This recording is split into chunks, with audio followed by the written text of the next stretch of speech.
Alright, so today here on the channel, I'm going to be taking over Sunderland. So they've just been recently promoted back to the Premier League as sole players, doing like Joe Budding mostly leaving to go to Borussia Dortmund to serve a young talent by the name of Chris Rigg in the team, as we're looking to take Sunderland back to their former glory of winning trophies here in England, and also take them further than they've ever gone before by winning a European trophy in the Champions League and other trophies as well in this series. Let's get into it and rebuild and take Sunderland back to the top. And well, here is the Sunderland team we'll start off with in this series. You can see enter the phase where we're playing Kevin Son on a permanent basis from Roma, so he will be taking over that captain role. And Chris Rigg, for now anyway, we're playing left, and you can play there. I think he's played there a few times for Sunderland at role, so I'm going to develop him into that position for now anyway, as he develops, he can possibly take over from Lefay in the captain role in the future as we play a 4-2-1-3. And we've got Neil and Diarra and a new signing at CDM, and Neil's a decent young talent, so he can play there as well. We've got Ronaldo signing from Atletico Madrid at left back, and Ian, the captain, Ballard, who I might replace, and Hume at right back. I think for the centre back role, Ballard's most likely to be replaced because he's slower, and there's two players on the short list I will show you that could be great for us. I've got Patterson in goal. I think I would have signed a new goalkeeper, and he'll be the backup goalkeeper for us in this series. The 72 rated in the Prem isn't the best, and probably will not be the best for us in this team. We've got some good young talents on the bench, like Mundo as a left winger. We've got Talabi signing from Club Brugge as a right wing. We've got Siddiqui, who's also joined them as a good young talent as well at CDM. So we've got some great players here. And Awuche's been loaned out to, I believe, Aberdeen in real life. So I might loan him out this season, or I might just keep him around because he's a decent backup player for us and could do a job. And we're also going to convert Brown into a Camban away, so that's why he's on the bench over him. So as of right now, we've got a decent team, and I will show you the short list of players that we can bring in here in a second.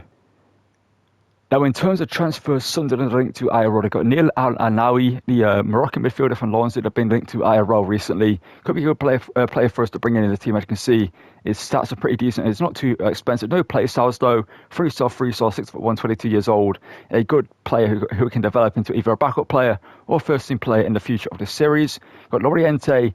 Well, unfortunate for us in this series right now, but it's not available to be brought into the team because Sassuolo don't want to sell him. But he's been linked to Sunderland IRL and could be a good player for us to sign if he does become available at any point. Let's sit with Bischoff, a good young talent, the Danish winger, who also does have weirdly anticipate and jockey as play styles, but his defensive side of the game is the worst of his stats. So it's weird that he's got defensive play styles, but his defending in the game isn't the best. But, you know, that's just a weird thing to talk about. But in terms of players we do have that I've put onto the shortlist that we can bring in. Now, in terms of goalkeeper, we know Pickford, who's a former Sunderland goalkeeper, but I don't think him rejoining Sunderland, it will happen. I think he's going to be kept at Everton for a long time, and I don't see him leaving until he's like 35 and they've got a new goalkeeper to bring through. And in terms of Ramsdale, just relegated with Southampton, can come into the team. It's a lot cheaper and obviously a bit taller, younger as well, so we can develop into the team. And in terms of other Southampton players, Sugavara would be more of a first-team right-back, but obviously with Hume being a good young talent, I don't want to replace him in the team. So Kyle Walker-Peters, I think it's a more likely signing for us to make, fairly cheap, a good backup right-back for us in the team. In terms of centre-back, we've got Joe Gomez, who could be a great right-side centre-back for us in this team, can play left-back and right-back as well. Obviously, very pacey, is always just good in FIFA in general, so he could be a good player for us. And in terms of more experienced option, we've got John Stones, who we could bring in from Man City. So they're most likely going to let him go IRL, so either this season or next season. So we could bring him into the team as a more experienced player into the team, and he can be great for us in that centre-back role. Jordan Henderson, I think I want to sign him because he is a former Sunderland player. He's got good play styles. He's a deep line playmaker. He could be incredible in CDM for this first season anyway, whilst we develop other players behind him. And in terms of Arblaster, a good young talent from Sheffield United, we could bring him in as a CDM or a cam as well. He can play cam as well, I believe. So it could be a good player for us that we could loan out and develop in the future. Other players, we do have Jack Clark and Jennifer Longe from Ipswich if we do want to bring in a left winger. These two could be good options for us in the team. So we know how good Clark can be from the Spurs series, and Jennifer Longe is a good young talent with pace and decent end products with a good 5-star weak foot as well. So he could be incredible for us in the team. And Maury Hutchinson and Mason Mount are here if we want to bring in backup cams or a first-team cam at some point. As Hutchinson, former Chelsea talent, the same with Mason Mount. These two could be incredible for us in the team. Cameron Archer, Hollaback and Mikitadze are strikers that we could bring in. So they did the first team striker. I see Mikitadze the most unlikely of the three to sign Sunderland, I believe. I see Liam need the money, so if Sunderland came calling for him, I don't see it not happening. As a Premier League, it will be joining a Premier League club, so a striker like Mikitadze could join them. But obviously, he would be a great striker. And he's my favourite of the three to sign right now. We do have Hollaback as well. It could be a good backup. It could be a good striker as well for us in the team. And also Cameron Archer from Southampton, former Aston Villa striker, could be good for us And also Raheem Sterling, if we do want to bring in the left wing and we can't get Loriente, I feel like Sterling could just be a good option. He's 29, turning 30, fairly cheap, 11 to 15 million. And he's always just good in FIFA in general. As a good player, for us in this first season, can be kind of become a legend at the club. As we develop younger players behind him, he could be great for us in the first team. So let me know down below who you want to see us sign to the team. And I think I'm going to bring in Ramsdale, and that's going to be the signing you're going to see next, and maybe Jordan Henderson afterwards. And becoming our first signing here at Sunderland is Aaron Ramsdale, signing for 13.5 million from Southampton. Also be their first team goalkeeper, 78 rated, 26 years of age, just to know of. As he was a pretty good goalkeeper at his time as Arsenal, and also teams that he played beforehand. So he looked like a goalkeeper that could challenge for Pickford for the number one position in the England setup for a long time. But then he kind of fell off, didn't really receive the game time at Arsenal, kind of got pushed away from the first team, and then since then has kind of been playing for teams that taking him. It's kind of not really worked out for him since he left Arsenal, where he's gotten to. But hopefully here at Sunderland, he can return to his best, be a fantastic number one goalkeeper for us, as we know he can be in this team. And since he's being linked to Sunderland, I thought I'd bring in Neil El Arnaoui for our last transfer of today's episode before you guys get in the comments down below for the players we should sign in the team. They're either linked on the shortlist or players that you just down below, other than the ones on the shortlist. We do have 75 million left to spend without selling any players so far.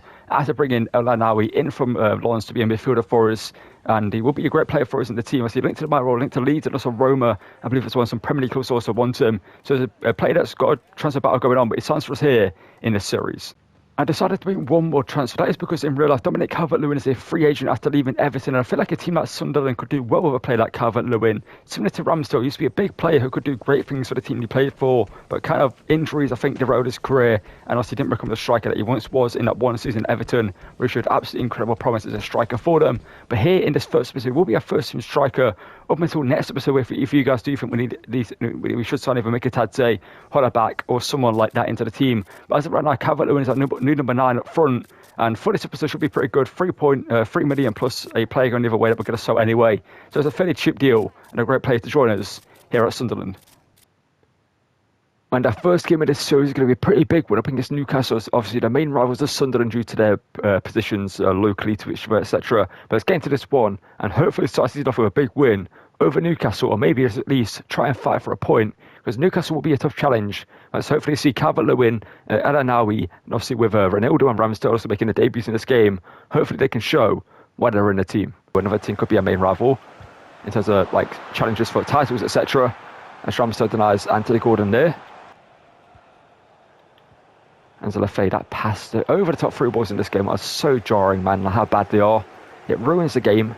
It really does, how bad they are. Because they in real life, Angela Faye's going to play that ball over the top, into the space, in behind Chris Rigg, and we get an opportunity. Running at Ronaldo. Good challenge there from him. He can get it out as well. So he's actually a highest rated player. At 80 rated. Here goes Chris Rigg, the young talent of the series. Calvert-Lewin, this was Esther though. I think we had a high-rated team with Como than we do here. As somebody got through there, and that passes across there, and Ramsdale makes the save and collects it in the end. Into Roberts. And keep going, ball over the top here too. Calvert-Lewin, who hits it first time and scuffs it wide to the post. So should have taken a touch. Jacob Murphy once again running at Ronaldo, who defends him well there. He should be a pretty good defender for us in this series, Ronaldo, and up until we replace him most likely next season. But for this first season here, he should be a great player. I'm liking the team so far. I feel like we've got a few players that actually feel pretty good on the ball, like El Arnaoui, and Roberts is decent. Speaking of Roberts, good turn there from him. Ball through, that should have gone through, but Chris Rigg now can turn, he can shoot, but it's blocked. There's Gavi, Jolinton. That would have been a great challenge if he managed to get the ball there, but it's going to be a yellow card for El Arnaoui on his debut. I think giving a yellow card for that is a bit rough. He went for the ball, was a little bit late to the challenge. It is where it is, in my opinion, there. But to get a free kick, Addison Isak, and I believe Gavi stood over it. It's hit by Trippier, actually. Here's Gavi. He gets it to Isak, who shoots, and Ramsdale makes a save. It's a great pass forward into Enzo Lafay, who doesn't have the best shooting, but hopefully he can score here to make it 1-0 before the half-time break. Enzo Lafay rolls it past Pope. He's got 50-something shooting in his stats, but he makes it 1-0, the former wonder kid. in Coroma back in the day. I remember how good he used to be as a talent. He's still like 25, I believe, around 25 or 26 these days. He's a good player still. As he has signed for Sunderland on a permanent deal after the loan from Roma. And he scores here to make it 1-0 and puts us ahead against our main rivals in the series just before the half-time break. And again, we've been second best in, but we've been in as well. We've not been bad. It's obviously just the gap in the quality of the two teams that has been shown. But as of right now, we've taken our chances. Well, we've taken our chance that we had there, and they haven't. Here's Anthony Gordon. Trying to put them back level before the half-time break. Straight from kick-off here. It's a ball into Gavi. Gavi. Into Isak, and that's going to be a goal, ain't it yet? It's back level straight from kick-off. I felt like the game should have ended. The half should have ended. I felt like the time went for the added time, but, well, SC25, the AI always get like an extra 5 minutes to make attacks. I don't know from Ronaldo. So Ronaldo's been great as a left back so far. Our team's been pretty good.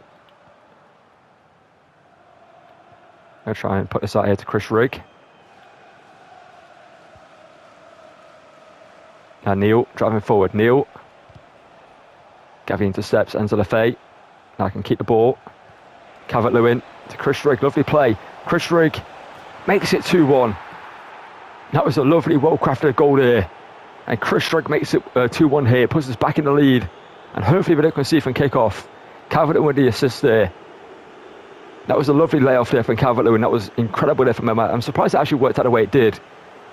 Usually that pass gets misplaced in this game, but Chris Rigg did incredible there to get in behind and put it in the back of the net to make it 2-1. And hopefully this time we do not concede from kick-off, because that's exactly how we conceded last time.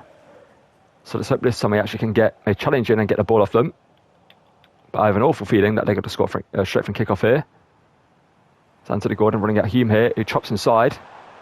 Gavi to Isak. Isak blocks, but it falls back to them. Of course it does. Gavi from range. Ramsdale collects it. It's done more there to find Siddiqui, who can find Chris Rigg, who does well to get past Lewis Hall, I believe. No, it's actually Trippier he's up against. And float it back post, looking for Taubi on the header. Lewis Hall wins it. Joelinton rises above that and wins that one. And Newcastle do well here to get it out. Into Harvey Barnes. Alexander Isak. Lovely challenge from Ballard. Now Taubi with a pace. And send it through to Calvert-Lewin. There's 1-on-1 with Nick Pope, but he makes it. No, he doesn't. He hits the post badly, you know what I mean? Alexander Isak. Oh no, it's going to cost us, ain't it? Isak shoots Ramsdale. Great save. Oh, Joelinton's some more there. Beat Joelinton anyway. Gavi. Bots there by Ballard. And now here goes Taubi. Doesn't feel like quick, to be honest, but he's keeping possession quite nicely here. No advantage played is interesting. We're going to drill that in, looking for Calvert-Lewin, but it's going to be intercepted by Fabian Schär. I should have kept the ball. Diarra, good challenge there from him. I might convert him into a cam, to be honest. Lovely challenge again from Ballard there. That made us win us a game. By Calvert-Lewin. Through the centre to Enzo Lefebvre for the double. And he's missed it. That's more like Enzo Lefebvre's finishing in this game. But a 2-1 victory over Newcastle. To start this series off with is massive, considering in the Juventus series we just did, I lost to Como in the first game of the series, which we shouldn't have lost that game, but it was where it was. We need to give Taubi a new number. But Lefebvre with a goal, and also who scored? Chris Rigg with a goal. And I believe, did Calvert-Lewin get both the assists? I'm not too sure.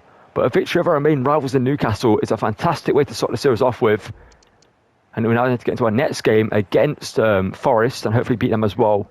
And as you can see by the ratings, Ballard had a great game at centre-back. Chris Rigg had played great as well. Neil was great. And overall, we deserved to win, in my opinion. And like I mentioned, the next game is going to be up against Nottingham Forest. We also did a Cromwell with a few, months ago now on the challenge. If you want to check that out, feel free to do so. But we're going to get into this one at the Stadium of Light in our first home game of the series. And hopefully get a big victory, like we did against Newcastle, over Forest here. As Ronaldo trying to track him down, ball whipped in. Looking for Mauro Enquiries in the centre. Okay, they've got that's the captain as well. I think I just saw the captain's armband on him. That's interesting. I see Enquiries at Forest with a captain's armband. As Roberts skips the challenge at the defender. He's still going here, but Follow got the ball off him. There's another Lafay. Also, really enjoyed in the last game. I did enjoy also Chris Rigg on a wing. Oh, why?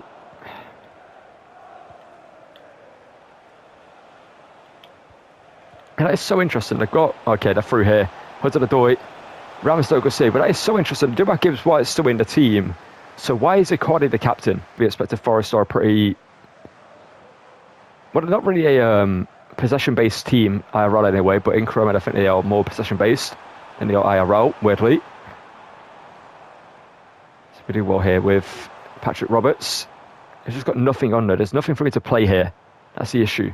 Inside though to Patrick Roberts. Actually, the fade up was on the ball. Roberts here going through and played it back there to Calvert-Lewin. He just drags it wide to the post. He can start doing well for us. I don't think he will be our first team striker for the whole season, but for this first episode, I felt like he would be a good signing. Here's Enzo Lafay, ball over the top here to Calvert-Lewin, who might be offside. He shoots when he scores. He's actually onside. That's great there for Calvert-Lewin to score. 26 minutes in, after missing a big opportunity a moment ago. He finds the back of the net to put us ahead in this game. I felt like he was offside there. He looks so offside. There has been times where I played the ball like that and the player's not offside whatsoever, and it apparently has been offside. But right there, I felt, you know, with everything in my body that was offside. But apparently it wasn't, thankfully for us. And Calvert-Lewin makes it 1-0. But will it be a similar situation to Newcastle, where we score and concede straight from kickoff? Because it is actually 25. So if they score here, it will be on brand. They hit the post.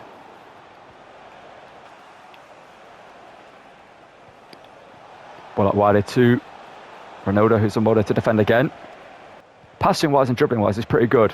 Just in front of the goal, he hasn't really got the ability, but that should be Ramsdale's to save. There we go, and Ballard can get it out. Hudson-Odoi, ball over the top here, headed down by Ballard and from. Got interception there from Ronaldo. Rigg now doesn't really have the pace, but he can get in behind, hopefully here, and cut it back. It's not really a pass there for him, but he can keep the ball. Chris Rigg, road driven across goal, blocked though, worth the attempt. Just to try and squeeze it through. And shot to Silva now coming forward. Going to bring O'Neill over to try and defend it. It's a ball width into the centre though. To Enquiries, who somehow got it through to Hudson-Odoi. How did that even get through? I need to know why my defender, who's literally stood directly in front of Enquiries with the ball, doesn't stop him there. And Ramsdale should be saving that man. It's straight at him. I feel like both goals conceded haven't been fair, to be honest, but a kick-off goal, that's a foul, referee, and a red card, surely. It's cynical from behind, no need for it. And Rigg hopefully is not injured, and Gibbs White is getting sent off for it, rightfully so. It just wasn't necessary, it was cynical. There's not much in the challenge, but in terms of the intent, that is why. And now El Anawi blocked there from the long shot by Anawi. Here's Lafay. No, not Lafay, that's Rigg into Calvert-Lewin. Calvert-Lewin shoots, Matt Sells could save. That ain't going to be the case, so let's get back here to Lafay, who can get some space at enter Lafay and get into the box. He can shoot, but it's straight at Matt Sells. It's a ball over the top here. Stand by to follow over the cross, and that's thankfully wide by Enquiries. And the Calvert-Lewin should be making a run there. Calvert-Lewin. Good control. Calvert-Lewin should score. He got, there's the delay. Why is he just not shooting there, man? You saw there's so much time difference to shoot, but again, purposely delays it. Oh no, Enquiries. Have a day off, lad. There we go. Diarra now. Trying to just carry the ball forward again for us. He did well last time. He's done well again. Lafay. Tabi. To Mundo to be the hero. Mundo. off the bench, finds the back of the net with the last kick of the game. 91st minute. Mundell, the young talent off the bench, wins it at a stadium I like to go 2 for 2 at the start of the series in the Premier League season. And we can see the limbs of the Sunderland fans in the crowd, It's great where they're tied as well. Mundell, good touch there. Takes it into space, left foot across goal. It's a great finish. And we'll win this game later on, courtesy of that young talent right there in Mundell, who should be a great player for us in this series. And that is it. It's 6 points from 2 games. We've got one more left against Brentford. And hopefully, we can do the same. And I think shock a few people of how good we are doing so far in this series. And as you can see in the Carabao Cup, we've got a 2-1 victory over Sunderland. And the next game, by the way, was up against Brentford. And for some reason, my audio wasn't recorded for this game. So this is going to be post-commentary for this game against Brentford. And you can see we went into the team that usually that we have been doing well with in this series so far. And Brentford were a decent challenger, as you'll see here. But we did dominate the game mostly, as you'll see by watching the highlights of the game. We got a ball over the top there, looking for Roberts. Well, unfortunately, Kelleher came out and collected it. And Brentford, like I mentioned, did look good going forward. Callum Window was a striker. A shot wide of the post from Carvalho kept it at 0-0. And we went and built up an attack ourselves. We played it through into Calvert-Lewin. He beat the defender and found a back in there to make it 1-0. A great ball in behind, but ends of the face. His passing is great, his dribbling is great. It's just his shooting that's the issue with him. And also Calvert-Lewin had a great finish there to make it 1-0 to us and put us in the lead. And like I said, in this game, at this point we had been the better team. Brentford had a few chances. We had some opportunities getting forward. It kind of was like a 50-50 game, but we were kind of the better team in terms of the chances that we had created. And Brentford again came forward here, and Ramsdale made a great save to keep it at 1-0. And then Ronaldo's with some good defending. So Ronaldo's been great in the series. Then played the ball out wide here, which was kept in play by Chris Rigg rather nicely. We showed some great dribbling there. And then as you can see, Calvert-Lewin finds some space again here, beats one defender, runs through, and tries to go all the way through the Brentford defence. However, unfortunately, couldn't do so. Cut it back. We look for a shot. We get it over, but unfortunately, the Brentford defender stopped us from shooting there with Chris Rigg. And Brentford came forward and Solskjaer on an attack, just around the half an hour mark of the game. But a shot was blocked, and they kept possession just about ball whipped in, which was headed clear. But once again, this time we actually won the possession back there. A great shot inside there by Ends of the Fay. And as you can see, we've got Calvert-Lewin up front trying to make a run there. We end up playing the ball into him. Holds it up, gets it back to the Fay. We can show some nice dribbling there, some hold up play for himself. Gets it back to Rigg, who cuts inside. Great move there to get past the defender, blasts it into the top corner to make it 2-0. It was a great goal there by Rigg, not only to send the defender the wrong way and beat him, but also to blast it into the top corner and I believe get his first goal of the series. Did he score previously? I'm not too sure, but he scores here against Brentford. Obviously, this is post-commentary. It's been like many hours since I recorded this, so I kind of forgot what happens in this game. That's why my commentary isn't the best over this, but it is where it is. And Rigg here rifles it into the top corner with a fantastic finish there to make it 2-0. And at this point, the win was pretty much guaranteed because Brentford did look good going forward at times, but we could just get through them and stop them getting attacks as well. And you can see here we get another counter-attack before the half-time break. And we'll play the ball into here to Rigg here as well. Hold up the ball, waiting for the run of Calvert-Lewin. He plays it over the top into him, who looks for the shot. Unfortunately, he couldn't get the shot in the back of the net, and Kelleher made a good save there. And Brentford again on the attack. Like I mentioned, they did look good going forward, but Ramsdale was always there to stop them from scoring. And also our defenders had a great game in this one, as you'll see by the stats, I believe, or the ratings at the end if I do show them. As you can see, they're getting the attack again here, and it's a great finisher from Callum Window. A first-time finish into the bottom corner. That was a very, very impressive finish. You'll see it better on a replay, just how great that finish is. And Ramsdale possibly could have saved it, but you'll see this finish is just perfectly placed into the bottom corner. There's not much you can do about those. It's just a fantastic finish there from the Frenchman. We then get an attack here again with Patrick Roberts running down the wing here. As you can see, showing some great dribbling, getting inside ball, looking for Calvert-Lewin, was intercepted by the Brentford defenders. And as again, Patrick Roberts in this game was just looking to showcase what he can do. It was an incredible dribbling, gets inside here, gets his shot away. Well, fortunately, Kelleher was equal to it.